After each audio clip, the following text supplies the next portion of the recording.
ইব্রাহিম বিন আদম পানির সিজার বলে, আল্লাহ আমার হারানোর সইটা যদি তুমি না দাও, তোমার সাগরের পানি আমি ফেলায় সাফ করে দিব।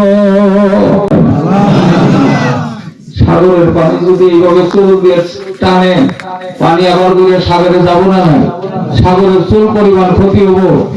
কিন্তু ইব্রাহিম বিন আদম একটা পাও পানির মধ্যে দিয়ে একটা পাও টানে রাখিয়া পানি হাত দিয়া জল দিয়া টান দিয়া কয়, আল্লাহ তুমি যদি আমাকে সইটা না দাও, আমার হারানোর সই যদি তুমি না দাও, আল্লাহ তোমার সাগরের সমস্ত জীব জানোয়ার মরে যাবে, শুকনায় পড়ে যাবে, আমি পানি ফেলাইতে থাকবো, পানি ফেলাইতে থাকবো, তোমার সাগর শুকায় যাবে।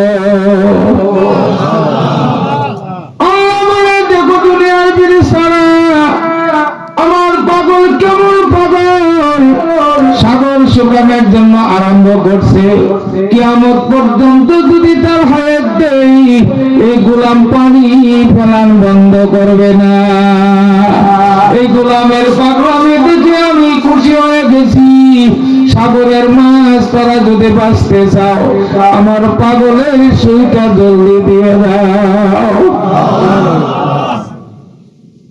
আল্লাহরে ডাকলে আল্লাহ কত খুশি হয়।